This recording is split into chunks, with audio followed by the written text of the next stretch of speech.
नमस्कार, आप देख रहे हैं न्यूज 18 बिहार झारखंड का डिजिटल प्लेटफॉर्म। मैं हूं शुभे मिश्रा आपके साथ और आज के इस खास स्पेशल एपिसोड में हम बात करने जा रहे हैं स्किन केयर के बारे में। देखिए, स्किन केयर हमारी हर रोज की लाइफस्टाइल में काफ़ी ज़रूरी हो गई है और बहुत सारी समस्याएं भी इस जीवन शैली में हमें स्किन से जुड़ी हुई देखने को मिलती है। लेकिन इन समस्याओं का समाधान क्या होगा, क्या जो घरेलू नुस्खे हम अपनाते हैं उससे हमारी स्किन रिपेयर हो सकती है, इन तमाम सवालों के जवाब देने के लिए आज हमारे साथ बहुत ही खास मेहमान जुड़े हुए हैं। Doctor T.A.. राणा, जाने माने डर्मेटोलॉजिस्ट हमारे साथ इस वक्त मौजूद हैं, जिनसे हम स्किन केयर से जुड़ी बहुत सारी जानकारियां लेने वाले हैं और आधुनिक जीवन शैली में कैसे अपने स्किन का ख्याल रखना है, नई नई मशीनें, नई नई ट्रीटमेंट जो शुरू की गई है इस आधुनिक जीवन शैली को आधार बनाते हुए, वो कितनी ज़रूरी है और उससे क्या वाकई फ़र्क पड़ता भी है या नहीं, ये सारे सवाल आज हम इनके सामने रखेंगे। बहुत बहुत स्वागत है सर आपका न्यूज़ 18 बिहार झारखंड पर। Thank you so much. सबसे पहला सवाल आपसे यही होगा कि आपने डर्मेटोलॉजी को ही क्यों चुना, आपने इस सफ़र की शुरुआत कैसे की और उसके बाद हम स्किन केयर पर चर्चा करेंगे। देखिए, जब मैं ग्रेजुएशन कर रहा था, MBBS कर रहा था, तो उसी बीच में एक इंटरेस्ट होता है कि अगली सीढ़ी क्या होनी चाहिए, सुपर स्पेशलिटी में आप किस उसमें जाना चाहते हो।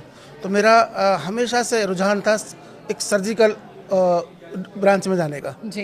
लेकिन मुझे सबसे ज़्यादा जो आने वाला फ्यूचर लगा, मैं अगले 10 साल की या 20 साल की सोच रहा था, तो उसमें मुझे स्किन ज़्यादा बेटर लगा और मैंने फिर वो स्किन ही चुना। इसलिए मैंने MD स्किन में चुना और मैं डर्मेटोलॉजिस्ट कंप्लीट करके फिर प्रैक्टिस में आया।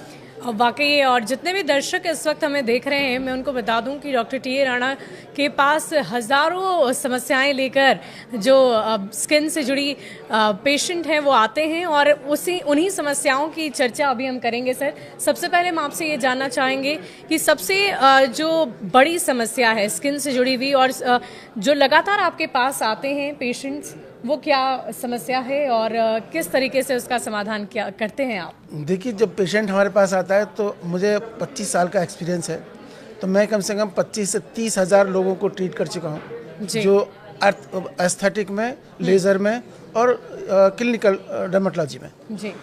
तो जब पेशेंट आता है तो उसकी अलग अलग तरह की समस्या होती हैं, हर पेशेंट एक जैसा नहीं होता है।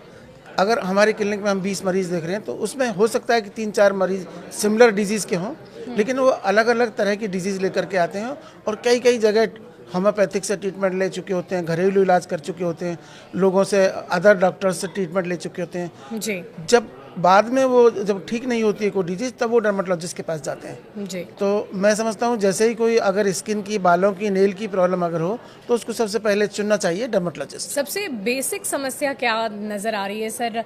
क्योंकि बहुत सारी समस्याएं होती है स्किन से जुड़ी हुई, क्योंकि आप एक चिकित्सक हैं, डॉक्टर हैं, आप बेहतर जानते होंगे कि एक समस्या नहीं होती है, अनगिनत होती है। पिंपल्स होते हैं, बेसिक जो लड़कियों की, अगर मैं ख़ास तौर पर बात करूं, महिलाओं की बात करूं, तो इन समस्याओं से आजकल की जो युवा पीढ़ी है वो बहुत ज़्यादा जूझ रही है। बिल्कुल। आजकल मैं 2002 से लगभग एस्थेटिक डर्मेटोलॉजी कर रहा हूँ। जी। तो मैं जो अब युवाओं में देखता हूँ, एडल्ट यंग लड़कियों में देखता हूँ, वो टीन एजर से ही आजकल हार्मोन इम्बैलेंस होने लगते हैं। हार्मोन इम्बैलेंस होने से हमारी स्किन पर पिंपल्स आएंगे, अनवांटेड हेयर आएंगे, फैट बढ़ेगा, ड्राई स्किन होगी और अलग अलग तरह की डिजीज़ शुरू हो जाती हैं। तो अब अगर पेशेंट हमारे पास मान लो 14-15 ईयर्स का आ रहा है, तो हम सबसे पहले उसके एक्ने पिंपल्स लेकर के आ रहा है, तो हम पहले लोग, होता क्या था कि डायग्नोज नहीं करते थे, वो पिंपल्स की सीधे दवाई लिखी और मरीज को भेज दिया। फिर वो मरीज लगभग 6 महीने 1 साल वो डॉक्टर के हर महीने चक्कर लगाता रहता है कि इतना इम्प्रूवमेंट हो गया, इतना नहीं हो। लेकिन आजकल जो नई चीज़ें हमारे पास में, नई टेक्नोलॉजी से हम डायग्नोज करके ट्रीटमेंट करते हैं, तो उनके इलाज भी फास्ट होते हैं और पेशेंट भी जल्दी रिकवर करता है। हाँ, आजकल ये हार्मोनल इम्बैलेंस जो वो बहुत बड़ा है लड़कियों में, उसकी वजह मैं आपको मेन बता दूं, वो है स्ट्रेस, वर्किंग और वर्किंग स्टाइल। कि आप रात भर जाग रहे हैं, दिन भर जाग रहे हैं, सो नहीं रहे हैं, खा नहीं रहे हैं, पी नहीं रहे हैं और पूरी लाइफ जो है भाग दौड़ में गुजार रहे हैं। वाकई, और अगर बदलते मौसम की बात करें सर, पोल्यूशन की बात करें, तो इसका भी स्किन पे बहुत असर होता है। तो स्ट्रेस लाइफ की आपने बात की और ये जो बदलता हुआ मौसम है ये भी बहुत, मुझे लगता है, प्रभाव डालता है मौसम का। जो जैसे हम नोएडा में रहते हैं, नोएडा में जो सबसे मेन प्रॉब्लम है, यहाँ हर तीसरा पेशेंट हेयर का आता है, हेयर फॉल है उसको। जी। अब तो हेयर फॉल की वजह है पानी बहुत ड्राई होना, यहाँ का पानी बहुत खुश्क है और पानी में जो अलग अलग तरह के केमिकल्स हैं, चूँकि वो पॉल्यूशन की वजह से TDS काफ़ी बड़ा रहता है, तो पॉल्यूशन यहाँ बहुत बेनता है और उस पॉल्यूशन की वजह से हमारी स्किन में एलर्जीज बहुत तरह की हो सकती हैं, जैसे रैशेज हो जाते हैं, टीनिया फंगल इन्फेक्शन हो जाता है, एक्जिमा हो जाता है, तो अलग तरह की डिजीज तो होती है। उसके लिए कैसे प्रिवेंशन हम रख सकते हैं, क्या करना चाहिए? बाहर निकलने से पहले कपड़े से चेहरे को ढकना, या इसके अलावा और क्या कर सकते हैं? सबसे पहले आप सॉफ्ट वाटर से आप बाथ लें, उसके बाद बॉडी को हाइड्रेट करें, मॉइस्चराइजर लगाएं। मॉइस्चराइजर लगाने के बाद आप अपना सन स्किन लोशन लगाए निकलें, जिससे कि धूप आपको ज़्यादा स्किन को बर्न ना करे। तो उसकी प्रिकॉशन यही है कि जितना बॉडी को हाइड्रेट रखेंगे, पानी ज़्यादा पियेंगे, लिक्विड ज़्यादा लेंगे, उतना आपको एलर्जीज कम होंगे। आजकल सर अगर स्किन केयर रूटीन की बात करें तो नाइसिनामाइड सीरम, बहुत तरह के सीरम, बहुत सारी चीज़ें मार्केट में, बहुत तरह के अनगिनत प्रोडक्ट्स अवेलेबल हैं। एक बेसिक, एक आम व्यक्ति अपना स्किन केयर रूटीन क्या रख सकता है? देखिए, बेसिक जो है वो निसिनामाइड पर ना जा करके, चूंकि ये मेडिकल फील्ड हो जाता है, उसे डॉक्टर ही रिकमेंड करेगा कितने परसेंट निसिनामाइड यूज़ करना चाहिए, कितने परसेंट हाइलुरोनिक एसिड यूज़ करना चाहिए। वो स्किन के आधार पर आप देते हो? आप देते हैं जी, बिल्कुल। स्किन का टेक्सचर देख करके, स्किन की कंडीशन आजकल देख तो हर करके, कोई इस्तेमाल कर रहा है, तो ये जितने भी दर्शक हमें सुन रहे हैं वो जान बिकॉज वो इसलिए कर रहे हैं कि चूंकि वो फेसबुक पर, इंस्टाग्राम पर वो सब चीज़ों को देख रहे हैं और वो ओवर द काउंटर वहाँ से वो परचेज कर लेते हैं। बट ऐसा नहीं है, सबसे पहले उन्हें डायग्नोज करके डॉक्टर से, डर्मेटोलॉजिस्ट से मिल करके वो चीज़ अगर तब यूज़ करेंगे तो ज़्यादा फायदा होगा जी।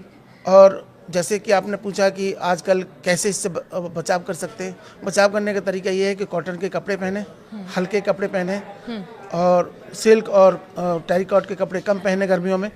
उसकी वजह यह है कि जब भी हमारे बॉडी में पसीना आएगा, उससे हमारी एलर्जी बढ़ जाएगी और एलर्जी तरह तरह की और ज़्यादा रूप ले सकती है। और सर अगर हम जैसा कि मैंने पूछा कि एक आम व्यक्ति का स्किन केयर रूटीन क्या होना चाहिए, क्या करना चाहिए? जैसे अगर कोई व्यक्ति सुबह सोकर उठता है तो अपने पूरे शरीर का हम ख्याल रखते हैं, स्किन के लिए हम क्या कर सकते हैं? मॉर्निंग रूटीन जी, और ये मॉर्निंग नाइट रूटीन भी आजकल काफ़ी ज़्यादा ट्रेंड कर रहा है सोशल मीडिया पर। करेक्ट, बिल्कुल। उसके लिए चाहिए ये सब कि सबसे पहले हमें फेस वॉश करना चाहिए, हाइड्रेट वाला, मॉइस्चराइजिंग वाला फेस वॉश यूज़ करना चाहिए। जिनकी स्किन नॉर्मल है, जिनकी स्किन पिंपल्स वाली है, ऑयली स्किन है, उनको सैलिसिलिक एसिड वाला फेस वॉश यूज़ करना चाहिए। फेस वॉश करके बॉडी को थोड़ा सा मॉइस्चराइज करके उसे 1-2 घंटे रेस्ट दीजिए, अपना ब्रेकफास्ट करिए। अब आधा पौन घंटे बाद आप अगर बात लेना चाहें तो लीजिए। उसके बाद मॉइस्चराइज़र फिर बॉडी पे लगाइए और 10 से 15 मिनट बॉडी को मतलब थोड़ा सा रिलैक्स होने दीजिए। बाद में कपड़े पहन करके सनस्क्रीन लोशन लगा करके आप कहीं भी जा सकते हैं, तो आपके बॉडी की प्रिकॉशन हो चुकी है। सनस्क्रीन की अगर हम बात करें तो उसमें भी सर प्रोडक्ट्स की बाढ़ आई हुई है। 50 SPF, 30 SPF, ये SPF का क्या लोचा है और इसे हम कैसे समझ सकते हैं? जी, हमारे क्योंकि एक आम व्यक्ति के लिए समझना मुश्किल हो जाता है कि उसकी स्किन पर कौन सा SPF जाएगा, कितना उसे यूज़ करना चाहिए। करेक्ट, बिल्कुल। चूँकि ये बहुत ज़रूरी है और इसके लिए मैंने पहले ही बताया था कि जो लोग ओवर द काउंटर मेडिसिन खरीदते हैं वो कई बार हानिकारक भी होती हैं। तो सबसे पहले हमें डर्मेटोलॉजिस्ट से मिलना चाहिए। वो आपकी स्किन का टाइप देख करके आपके लिए सन स्किन सेलेक्ट करते हैं। सपोज करो आपकी स्किन बहुत फेयर है तो उस पर 50 SPF यूज़ कर सकते हैं। आपकी स्किन बहुत डार्क है तो उस पर 30 SPF यूज़ कर सकते हैं। आपकी स्किन बिल्कुल मिले तो उस पर 40-50 दोनों यूज़ कर सकते हैं। तो इस तरह से रिकमेंड करते हैं हम लोग। तो ये रिकमेंडेशन डर्मेटोलॉजिस्ट ही आपको कर सकते हैं। तो जितने भी लोग फिलहाल सनस्क्रीन का इस्तेमाल कर रहे हैं, इस बात का आप ज़रूर ख्याल रखिएगा। सनस्क्रीन कितनी बार अप्लाई करना होता है, हाँ। इसकी भी चर्चा हम करेंगे, क्योंकि बहुत सारे सोशल मीडिया पर ऐसे फीड्स आते हैं, चर्चा की जाती है डर्मेटोलॉजिस्ट की भी तरफ से कि हर 1 घंटे या 2 घंटे के बाद आपको रीअप्लाई करना होता है। नहीं, सनस्क्रीन कम से कम भी 4 घंटे बाद अप्लाई करना होता है। लेकिन अब कुछ मार्केट में या डर्मेटोलॉजिस्ट रिकमेंडेड ऐसे सनस्क्रीन आ गए हैं जो 8 घंटे तक आपको वर्क करेंगे। 8 घंटे बाद आपको रीअप्लाई करना पड़ेगा। तो वो जो 1 घंटे वाला, 2 घंटे वाला, वो मिथ है। उससे इसका मतलब ओवर द काउंटर ले रहे हैं, आप कुछ भी यूज़ कर रहे हैं, कुछ भी लगा रहे हैं, तो वो नहीं होना चाहिए। मिनिमम 4 घंटे रहता है। जो भी अगर कोई वैसी कंपनी भी है तो वो 4 घंटे के लिए सनस्क्रीन लोशन बनाती है, तो उसका SPF जो सन प्रोटेक्शन उसका फैक्टर होता है वो उसमें काम करता है। सर गर्मी के मौसम में तो ये बात माननी होगी कि स्किन सबसे ज़्यादा प्रभावित होती है, चाहे वो नॉर्मल स्किन हो, सेंसिटिव स्किन हो, ड्राई स्किन, ऑयली स्किन, हर तरह की स्किन प्रभावित होती है। तो उस दौरान क्या सावधानी बरतनी चाहिए? गर्मियों में मैंने पहले बताया, घर से निकलने से 10 मिनट पहले आप सनस्क्रीन लोशन लगा के बैठिए। जब पूरी तरह से स्किन आपकी ऑब्जर्व कर ले सनस्क्रीन लोशन को, तब आप बाहर निकलिए। चश्मा लगाइए अगर आपके पास है आंखों के लिए, जिससे कि आंखों पर रेज ना पड़े डायरेक्ट। क्योंकि आंखों में हम सनस्क्रीन लोशन नहीं लगा सकते। और इसके लिए बाकी बॉडी आपकी हाइड्रेट है ही, आप सन मॉइस्चराइजर लगा के निकले हैं। बाकी आप ऑफिस में जा रहे हैं, वहाँ एसी में बैठते हैं या धूप में भी अगर जा रहे हैं तो आपको सन जो प्रोटेक्शन आपने लगाया है वो आपको प्रोटेक्ट करेगा। और हाइड्रेट रहना कितना ज़रूरी है? हाइड्रेट रहना बहुत ज़रूरी है, कम से कम 6 से 8 लीटर पानी पीना बहुत ज़रूरी है आज के टाइम में। स्किन के लिए भी आप पानी किसी भी मौसम में पियो, स्किन के लिए वो बहुत बेहतर होता है जी। और हम आपसे ये भी जानना चाहेंगे सर, गर्मी के मौसम में सनबर्न, टैन जैसी समस्या बहुत होती है, तो उससे बचाव के लिए एज अ डर्मेटोलॉजिस्ट आप क्या रिकमेंड करना चाहोगे? कपड़े तो हम सूती पहन सकते हैं, अपने शरीर को ढक सकते हैं, लेकिन घर में कुछ घरेलू नुस्खे पे अगर हम जाएं तो वो चीज़ें भी हमारे स्किन केयर पर अफेक्ट करती है क्या? डेफिनेटली। अगर आप घर में फ्रूट्स वेजिटेबल्स पर ज़्यादा डिपेंड हैं, ज़्यादातर फ्राइड खाते हैं, हाइजीनिक खाना खाते हैं, तो आपकी बॉडी के लिए ज़्यादा मतलब हेल्पफुल होगा। और दूसरे रही सनस्क्रीन लोशन की बात, तो सनस्क्रीन लोशन तो हर किसी को लगाना चाहिए जब घर से बाहर निकल रहे हैं। इसके बाद कपड़े का भी हमें एहतियात बरतना चाहिए कि हमें किस तरह के कपड़े, हल्के कपड़े, कॉटन के कपड़े पहनने चाहिए गर्मी में, ठीक है। दूसरा ये शेड में ज़्यादा रहना चाहिए, ज़्यादा स्ट्रेट धूप में जाएंगे, अपने सनस्क्रीन लोशन लगा रखा है लेकिन इफेक्ट करेगा। अब बहुत सारे लोग कहते हैं कि सन स्क्रीन लगाने के बाद भी हमें पिगमेंटेशन हो गया है। पिगमेंटेशन जो हुआ है सनस्क्रीन लोशन लगाने के बाद भी वो ठीक हो सकता है, लेकिन अगर आपको स्ट्रेस की वजह से, हार्मोन की वजह से, इम्बैलेंस की वजह से पिगमेंटेशन हुआ है तो वो बगैर ट्रीटमेंट के नहीं जाएगा। आजकल की जो आधुनिक ट्रीटमेंट की शैली है सर, उसमें आपके भी शायद क्लिनिक में बहुत सारी चीज़ें, बहुत मशीनें, स्किन पीलिंग से लेकर और लेज़र ट्रीटमेंट, बहुत सारी चीज़ें आ गई है, तो वो कितनी प्रभावी होती है? क्या नुकसानदायक भी होती है? कुछ विपरीत असर भी हो सकता है क्या? बिल्कुल हो सकता है। देखिए, लेज़र जितने भी लोग कर रहे हैं आजकल, लेज़र में हमें एक्सपर्ट होना बहुत मस्ट है। लेज़र एक ऐसी चीज़ है, लेज़र है, एस्थेटिक्स है, फिलर्स हैं, बोटॉक्स हैं, जो भी हम एजिंग के लिए ले रहे हैं या ग्लोइंग स्किन के लिए ले रहे हैं या लेज़र थेरेपी ले रहे हैं, पील ले रहे हैं, तो वो सब जो ले रहे हैं हम अपनी स्किन को करेक्ट करने के लिए ले रहे हैं, ना कि उसे वर्स करने के लिए ले रहे हैं। लेकिन उसके लिए चाहिए आपको एक्सपीरियंस डॉक्टर के पास जाना चाहिए, जो रिकमेंडेशन आपको फेसबुक। स्किन पीलिंग किससे करानी चाहिए, लेज़र किससे कराना चाहिए, इस पर भी हम थोड़ा फोकस करेंगे सर। स्किन पीलिंग उन्हें कराना चाहिए जिनकी स्किन में पिगमेंटेशन हो गया है, जिनकी स्किन लूज हो रही है, जो एजिंग शुरू हो गई है, तो उसको स्किन पील थोड़ी हेल्प करेगी, स्किन ग्लोइंग करेगी। और स्किन पील बहुत सारी तरह की होती हैं, पिगमेंटेशन की अलग होती है, स्किन ग्लोइंग के लिए अलग होती है, स्कार के लिए अलग होती है। ट्रीटमेंट्स भी होते हैं कुछ, ब्राइड्स जो हैं वो पहले उसके कराती हैं अपनी शादी के पहले, बिल्कुल कराती हैं, तो ग्लोइंग स्किन पील अलग होती हैं। क्योंकि आजकल हमने एक चीज़ और, आपने फेसबुक उस पर पढ़ा होगा, ग्लूटाथोन के इंजेक्शन लगते हैं, उससे स्किन आपकी इम्यून अच्छा हो जाता है, इम्यूनिटी अच्छी हो जाती है, यानी एक तरह का इम्यूनिटी बूस्टर है ग्लूटाथोन। जो चाहे तो आप टैबलेट लें, चाहे आप इंजेक्शन लें, और चाहे आप वो ड्रॉप लें, तो उनमें सब में हेल्पफुल होता है। वो कम से कम 4 से 6 महीने रिकमेंडेड है, उससे ज़्यादा अगर लेते हैं तो डॉक्टर से आपके संपर्क में रहना चाहिए, डर्मेटोलॉजिस्ट के। जी। घरेलू नुस्खों की अगर हम बात करें सर, तो पुराने ज़माने में हमारी दादी नानी ये कहा करती थी कि बेसन, दही, नींबू, इन चीज़ों का इस्तेमाल करो, तो वो हर स्किन पर सही जाता है या उसे इस्तेमाल करना भी चाहिए या नहीं? आजकल बिल्कुल वो सही नहीं जाता है, क्योंकि उस ज़माने में ये ट्रीटमेंट या दवाएं या डायग्नोज नहीं होते थे, तो जो लोग करते थे वो जितना ठीक होते थे वो उसको अच्छा मान लेते थे कि इससे हमें फ़ायदा हो रहा है।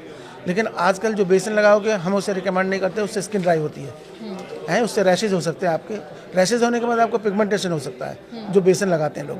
हाँ, आप किसी फलों का कोई लगा करके लेप कोई लगाएं तो उसमें कोई नुकसान नहीं है, आप समझ रहे हैं जी। और अगर आप बेसन लगा रहे हैं तो बेसन का नुकसान काफ़ी है कई लोगों का। नींबू, दही, नींबू भी उसमें तादाद होनी चाहिए, नींबू कितना आप डाल रहे हैं, कितने ड्रॉप आप डाल रहे हैं। कॉफी भी लोग इस्तेमाल करते हैं तो इससे नुकसान भी हो सकता है, और जिनको फायदा हो सकता है उनको फायदा भी। हाँ, oily skin to skin vary करता है। जिन लोगों की ड्राई स्किन है उनको ये नुकसान दे सकता है, जिन लोगों की ऑयली स्किन है उनको ये फायदा कर सकता है जी। और अगर गर्मियों की बात करें सर, तो पसीने भी लोगों को बहुत छूटते हैं गर्मी के दिन में, तो इससे भी क्या स्किन पर कोई इन्फेक्शन, कोई दूसरी खराबी होती है क्या? इस तरह के भी पेशेंट कुछ होते हैं? हाँ बिल्कुल, पसीने से, मैंने अभी थोड़ी देर पहले बताया था कि पसीने से फंगल इन्फेक्शन स्टार्ट हो जाता है। फंगल इन्फेक्शन अगर एक बार स्टार्ट हो गया आपको, तो उसमें 3 to 4 मंथ्स दवाई लेना मस्ट है, अदरवाइज तो सालों साल नहीं जाता है जी। आप बार बार डॉक्टर के पास जाते रहते हैं, आपने 15 दिन की दवाई ली, 15 दिन में ठीक हो गए, वो फिर रिकर कर गया, दोबारा हो गया, तो इसलिए 3-4 महीने रेगुलर ट्रीटमेंट लेना चाहिए अगर किसी को फंगल इन्फेक्शन हो गया। फंगल इन्फेक्शन पसीने की एक बिल्कुल ऐसी बीमारी है जो होनी ही तय है, उससे होगी, तो पसीने से बचें। कुछ लोगों को ऐसे भी एक्ने होते हैं, जैसे बेसिक जो प्रॉब्लम है स्ट्रेस्ड लाइफ और पोल्यूशन, ये सारी वजहें तो हैं ही। कुछ ऐसे भी युवा हैं जो ये कहते हैं कि कुछ दवा ली या कुछ भी ऐसा शरीर पर अगर कुछ बैड इफेक्ट होता है तो उससे भी उन्हें पिंपल आने लगता है। पहले स्किन अच्छी थी, अचानक कुछ मेडिसिन लिया और वो स्किन पर रिफ्लेक्ट कर रहा है। बिल्कुल हो सकता है। तो ये बहुत सारे लोग, हाँ मैं बता रहा हूँ, बहुत सारे लोग ऐसा है सर भी कि स्टेरॉइड लगा लेते हैं फेस पर। स्टेरॉइड जब लगाओगे तो आपकी स्किन फेयर नजर आएगी थोड़ी सी जी। जब तक आप लगा रहे हो जब तक वो फेयर आएगी, जैसे आपने ड्रॉप किया वहाँ से पिंपल्स इसका शुरू हो जाते हैं, पिगमेंटेशन आना शुरू हो जाता है। तो कभी भी स्टेरॉइड का इस्तेमाल ना करें फेस पर, वो सबसे ज़्यादा खतरनाक है। आजकल ओवर द काउंटर लगभग 50% लोग स्टेरॉइड लगाते हैं जो डॉक्टर से प्रोडक्ट्स का सही चयन कैसे कर सकते हैं कि ये प्रोडक्ट, क्योंकि हर कोई डर्मेटोलॉजिस्ट के पास तो जाना संभव नहीं होता हर एक आम व्यक्ति के लिए, तो जितने मार्केट में प्रोडक्ट्स उपलब्ध हैं उनमें से हम कैसे चुनें कि ये हमारी स्किन के लिए अच्छा होगा? ये बहुत मुश्किल सवाल है आपका, क्योंकि ये चूँकि मैं तो डॉक्टर हूँ, मैं तो यही कहूँगा कि बगैर डर्मेटोलॉजिस्ट के अगर पूछे उससे दवाई ना ली जाए। लेकिन फिर भी कुछ जैसे कि आपने कहा रीचेबल नहीं है सर, जो रोजमर्रा का मॉइस्चराइजर हम इस्तेमाल करते हैं, फेस वॉश या सनस्क्रीन ही जो तो ये केवल एक कंसल्टेशन लेने की जरूरत है। जरूरी नहीं है कि आप कंसल्टेशन वाले डॉक्टर के पास जाएं, आप किसी सरकारी हॉस्पिटल में मिल सकते हैं, आप किसी चैरिटी हॉस्पिटल में मिल सकते हैं जहां हम चैरिटी भी करते हैं, वैसे हॉस्पिटल में बैठते हैं। तो ऐसी रीचेबल होनी चाहिए, लेकिन हाँ विदाउट रिकमेंडेड ऑफ डर्मेटोलॉजिस्ट कोई भी प्रोडक्ट आप लगा रहे हैं वो हार्मफुल हो सकता है। तो प्रोडक्ट्स का चयन हम अपने हिसाब से नहीं कर सकते। बिल्कुल नहीं करना चाहिए, बिल्कुल नहीं करना अपनी चाहिए। स्किन का ख्याल रखना है। और कई लोग ऐसे भी होते हैं सर जिन्हें ये पता ही नहीं होता कि उनकी स्किन की टाइप कौन सी है, वो किस टाइप की स्किन है और उन्हें कैसे ट्रीट करना है ये भी नहीं पता होता है। तो उसे कैसे मालूम करें? आप अंदाजा लगाइए, जब यही नहीं पता कि हमारी स्किन किस टाइप की है और प्रोडक्ट आप कौन सा यूज कर रहे हैं, तो नहीं लेना चाहिए ना। विदाउट डॉक्टर के कंसल्टेशन के, डर्मेटोलॉजिस्ट के कंसल्टेशन के ये प्रोडक्ट नहीं लेने चाहिए, क्योंकि उसको पता है आपकी स्किन किस टाइप की है। आपकी स्किन ड्राई है, आपकी स्किन ऑयली है, आपकी स्किन मिक्स है, आपकी स्किन टैन है, आपकी स्किन ड्राई है। तो डॉक्टर बेटर जानता है, आपको देख करके डॉक्टर बता देता है। और डार्क सर्कल सर एक बहुत ही आम समस्या है स्किन प्रॉब्लम की। अगर मैं बात करूं तो आजकल बहुत लंबा टाइम स्क्रीन टाइम लोगों का हो रहा है, मोबाइल फ़ोन पर लंबा वक्त बिताते हैं, कई लोग हेडेक के इश्यूज से जूझते हैं, तो उसकी वजह से भी क्या डार्क सर्कल यंग एज में आना एक बहुत बड़ी वजह कंप्यूटर पर ज़्यादा रहना, मोबाइल पर ज़्यादा रहना, नींद कम लेना और डाइट में कंजूसी करना। डाइट प्रॉपर नहीं लेना। डार्क सर्कल के लिए सबसे बेस्ट है आपकी नींद 7 to 8 आवर्स होनी चाहिए एडल्ट एज में। अगर ये नहीं लेते हैं तो, और स्ट्रेस दूसरा आपके वर्कलोड और है, तो डार्क सर्कल से हमारे कोलेजन लॉस होते हैं, वहाँ से डार्क स्किन, वहाँ से ड्राई शुरू हो जाती है और ड्राई होने के बाद वहाँ से पिगमेंटेशन शुरू हो जाता है, तो उसे हम डार्क सर्कल बोलते हैं। तो डार्क सर्कल के लिए चाहिए कि प्रॉपर नींद लें, प्रॉपर पानी पिएं और प्रॉपर खाना खाएं। तो ये एक उपाय है जो डॉक्टर ने हमें बताया है, इसका ख्याल आप तमाम दर्शक रख सकते हैं। लेकिन इसके अलावा हम सर आपसे ये भी जानना चाहेंगे, मौसम दर मौसम स्किन का प्रभाव, स्किन की ग्लो अलग होती है। सर्दियों में अगर हम देखें तो स्किन अलग दिखती है, कुछ लोगों का रंग काला भी पड़ जाता है, और गर्मियों में स्किन अलग दिखती है। तो इसके पीछे क्या वजह हो सकती है? वो डिपेंड है स्किन टाइप। अगर आपकी स्किन ड्राई है तो सर्दियों में जाकर के वो ब्लैक हो सकती है। गर्मियों में ऑयल चूंकि हमारी बॉडी से निकलता है, सीक्रेट होता है, तो इसलिए ऑयल ड्राई स्किन गर्मियों में ठीक रहती है। बरसात में फंगल इन्फेक्शन होने का डर रहता है, पानी बरस रहा है, ह्यूमिडिटी रहती है, तो स्किन का कलर चेंज होता रहता है, तो कभी फेयर कभी डार्कर। ये स्किन अकॉर्डिंग टू मौसम होता है, और उसके ख्याल रखने के लिए वही आपका रूटीन अच्छा होना चाहिए, आपके नाइट क्रीम लगाना चाहिए, वही मॉइस्चराइज़र अच्छा होना चाहिए, फेस वॉश अच्छा होना चाहिए, सनस्क्रीन लोशन डॉक्टर से रिकमेंडेड होना चाहिए। तो अगर ये करेंगे तो मेरे ख्याल से कुछ भी प्रॉब्लम नहीं होगी।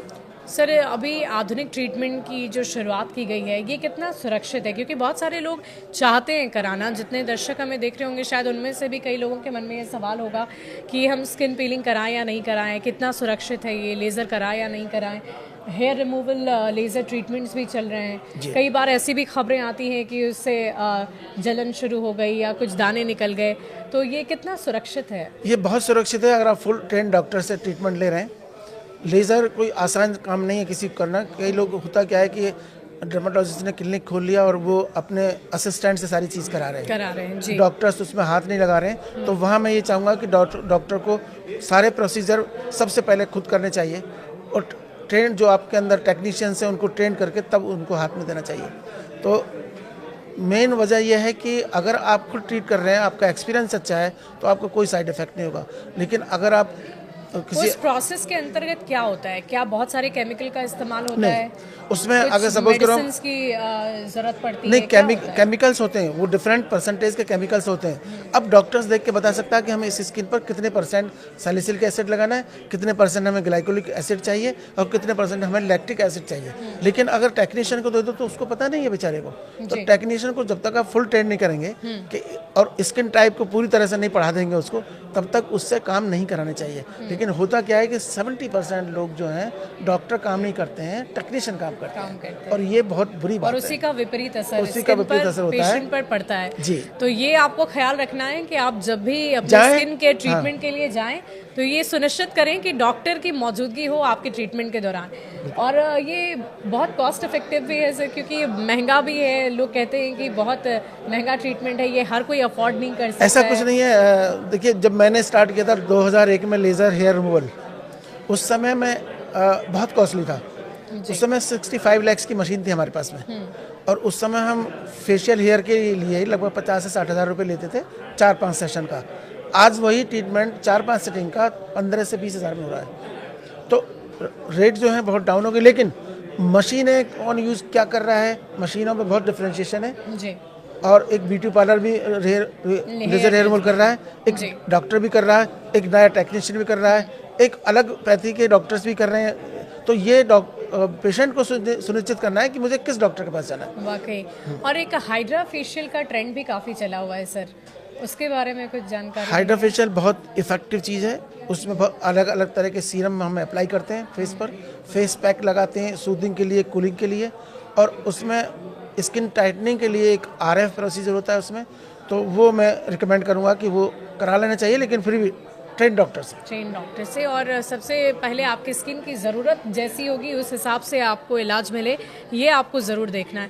कुछ लोगों में सर ऐसी भी समस्या देखी जाती है कि स्किन के कुछ शरीर के कुछ हिस्से काले होते हैं, कुछ हिस्से उजले हो जाते हैं। ये ऐसा कैसे होता है? जो हिस्से हमारे स्किन फोल्डर होंगे जितने भी हैं हमारी बॉडी में, वो ब्लैक होंगे क्योंकि उनको प्रॉपर एयर नहीं मिल रही है, प्रॉपर वाइब्रेशन नहीं मिल रहा है स्किन को, है नहीं।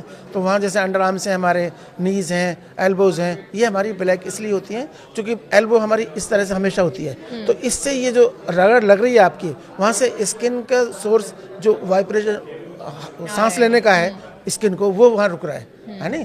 तो वो सारे फोल्ड जहाँ स्किन फोल्डिंग हो रही है वहाँ आपको ब्लैक स्किन नज़र आ सकती है। लेकिन अगर आप उसका भी ट्रीटमेंट करें, मॉइस्चराइजर लगाएं, एंटी पिगमेंटेशन क्रीम लगाएं, तो वो भी ठीक हो जाता है। सर 3 तरह के स्किन वाले लोग होते हैं, एक नॉर्मल, एक सेंसिटिव और एक ऑयली स्किन वाले। हाँ, तो इन तीनों ही स्किन टाइप के लोगों के लिए आप सबसे क्या रिकमेंड करेंगे कि इन 3 बातों का आपको ज़रूर ख्याल रखना चाहिए? सबसे पहले नॉर्मल स्किन की बात। नॉर्मल स्किन के लिए सिंपली हाइड्रेट स्किन के लिए मॉइस्चराइजर यूज़ करना चाहिए, फेस वॉश करके सन स्किन लोशन लगभग 30 to 40 SPF यूज़ करना चाहिए, ठीक है। और बाकी जो खाने पीने का वो अच्छा रखना चाहिए। अब आइए आप मिक्स स्किन पर, ऑयली स्किन भी है और उसको पिंपल्स भी आते हैं और स्किन साफ भी रहती है, दोनों तरह की होती है। तो उसके लिए डॉक्टर रिकमेंड करेंगे कि आपको ये चीज़ लगानी है। जैसे सपोज करो हमें मॉइस्चराइजर भी देना है उसको, लेकिन एंटी एक्ने मॉइस्चराइजर देना है। अगर हम उसके ऑयली स्किन पे मॉइस्चराइजर लगाएंगे तो एक्ने और आएंगे, और ज़्यादा आएंगे। तो हमें उस एक्ने के हिसाब से ही मॉइस्चराइजर बनाती हैं कंपनियां, हमें एंटी एक्ने मॉइस्चराइजर देना होगा। तो वो उस तरह के होगा। अब आइए बिल्कुल ऑयली स्किन वालों के लिए, ऑयली स्किन वालों के लिए मॉइस्चराइजर कम रिकमेंडेड किया जाता है, वो बहुत लाइट रिकमेंडेड किया जाता है। अगर बहुत फील करे तो SOS लगा सकता है वो, वरना उसको ज़रूरत नहीं होती क्योंकि उसकी स्किन जो है ऑलरेडी मॉइस्चर बना रही है। और जैसे ख़ास तौर पर हम अगर अपनी बात करें, जितने भी हमारे फील्ड के लोग हैं वो बहुत ज़्यादा सन एक्सपोज्ड होते हैं। मैं खुद 8 घंटे 9 घंटे मेकअप में रहती हूँ, तो क्या स्किन केयर करना चाहिए? आप सुबह जब आया करो तो एक अच्छा सा सन स्किन 50 SPF वाला लगा के आया करो, और ऊपर से आप मेकअप कुछ भी कर लो, कोई प्रॉब्लम नहीं है। फिर आप पूरे दिन ठीक रहेंगे, आपकी स्किन को कोई हार्म नहीं होगा। तो देखिए सनस्क्रीन एक मैं समझूं कि इस पूरे कॉन्वर्सेशन में एक मूल मंत्र है। जितने भी दर्शक हमें देख रहे हैं वो सनस्क्रीन बिल्कुल लें, लेकिन उसमें भी आपको डॉक्टर की सलाह ज़रूर लेनी है कि कितने SPF वाला सनस्क्रीन आपको इस्तेमाल करना है। सर एक आखिरी सवाल आपसे ये होगा कि सबसे अच्छा क्या होता है आपकी स्किन के लिए खान पान, और उसके अलावा और हम एक आम आदमी के तौर पर हम अपने स्किन का सबसे बेहतर ढंग से ख्याल कैसे रख सकते हैं? डेली 6 से 8 गिलास पानी पीजिए जी। एक सेब एप्पल डेली खाइए, एक केला डेली खाइए, गाजर मूली सब्जियां ज़्यादा इस्तेमाल करिए, खीरा ज़्यादा खाइए, और खीरे का इस्तेमाल स्किन पर लगाने का भी लगा सकते हो आप। तो ये इन चीज़ों का बस रूटीन में रखिएगा, आप फिट रहेंगे, कोई प्रॉब्लम नहीं होगी। तो चलिए जितने भी दर्शक हमें सुन रहे हैं, मुझे उम्मीद है कि स्किन केयर से जुड़ी आपकी लगभग सारी समस्याओं का समाधान डॉक्टर टी.ए. राणा ने कर दिया है। हमारे बहुत ही खास मेहमान इस वक्त हमारे साथ इस स्पेशल एपिसोड में जुड़े हुए थे। इस पॉडकास्ट को आप ज़रूर शेयर करना अपने अपनों के साथ, ताकि उन्हें भी स्किन केयर से जुड़ी जितनी भी समस्याएं हैं उसका समाधान इस पॉडकास्ट के ज़रिए वो सुन सके, समझ सके, और सनस्क्रीन लगाना बिल्कुल भी ना भूलें। बहुत बहुत शुक्रिया हमारे साथ जुड़ने के लिए।